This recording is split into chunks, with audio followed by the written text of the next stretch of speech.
G'day everybody. I want to talk about pets and one day what I hope to see that me and Emma were just discussing, hey, but Yeah. about animals. And here it goes. I've mentioned this a little bit in my walks and stuff like that, but I'm going to just do its own little video this time. And that is what I hope to see one day besides just outside. Because I was just saying to Emma about animals in shops and stuff.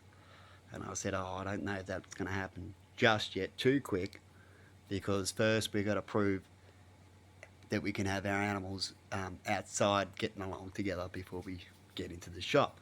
But we could probably make it happen pretty quickly, but not too quickly. And it all depends on the owners. And we have to test things first, just like Sunlink does with testing, handing the form here and see what happens. And that fails, so they're like, oh, now we're going to have to check your forms and all that kind of thing.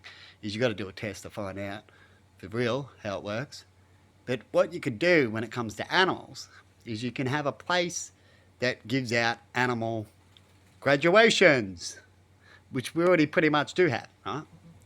And these places can be hooked to the government. So when they give out graduations, they've got video and they've got enough proof and stuff like that, so they can prove that what they're saying is true.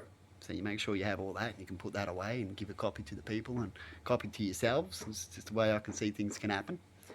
And once they can prove that a dog can be quiet, and only has to be 90% of the time or stuff like that, because occasionally dogs might bark and that, but it'd be good to get 100, but say 90% will allow passes to happen. And they can learn to be quiet and be around people and they're not vicious and all that kind of stuff. You have a criteria that they can write up. And once your dog passes it and it's been passing it and it's showed its time and all that kind of stuff, done its test, right? You get a little license, little animal license. Could be even for a cat, but I can see this mainly for dogs, right?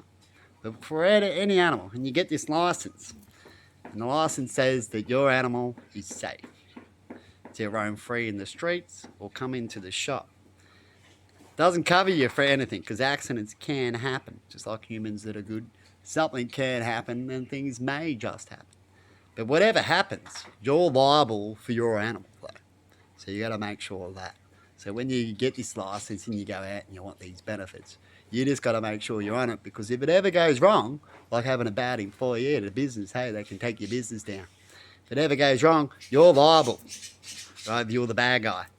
And soon we're going to have world of cameras. So when I take my dog out, if I ever got that and I took my dog out just on the safety reason, I'd have a little camera on the chest or a camera on the dog. Dog can carry around a camera. So that way, if anything does go wrong, it'll be easy to solve at court. So if everyone does that and we're a camera world, we should be fine when little incidents happen, and we can learn how to fix those incidents from happening. Because what we need to do is we need to find the best way to connect with the animals around us and with us in our new way of building. We're taking more and more land away, right? And so they're going to learn to live with us. See, birds have been doing this for a while already, but all animals eventually got to do that, and we can eventually live with animals. That, except the tigers and certain ones that love to eat meat too much, but the rest of them, we can get along and learn to live with them, and we can have areas for them so they can go over there. Because I've talked about the idea about you don't want something to bother you, well, you make a nicer area where it'd want to hang out, and then it will go hang out there. So you don't want a bird to bother you and land on your building. You have just near your building a cool ass bird perch, right? And they'll more likely go land over there on the cool ass bird perch with a water bowl or something. You know what I mean? It doesn't get rid of the complete problem. You might have a bird land on your building too, but it just helps. It's the same when it comes to flies and stuff like that. Instead of just going, let's cult them, you go, what could I do for the flies? I can have a dish over there, which we already do. We know what flies are attracted to. Hopefully nothing like too smelly, because you don't want to smell out places. But you put things around and make them happy instead of just wiping them out. If you try to make them happy and you're still getting the problem, we've tried to make them happy like humans do, and they're still not, and you're still getting the problem, then wipe them ones out. At least you're getting the balance. Half of them over there happy, this other half we're going to have to wipe out. That's a better way than what we're already doing.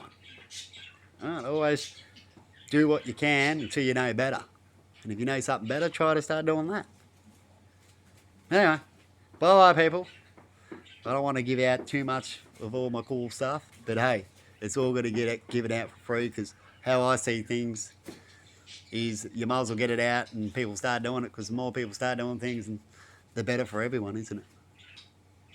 It helps out, it helps my plan out for helping the world.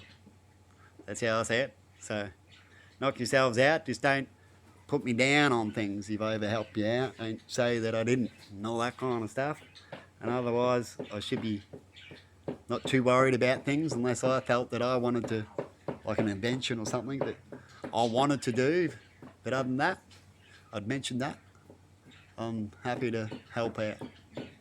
Anyway, bye bye. See ya.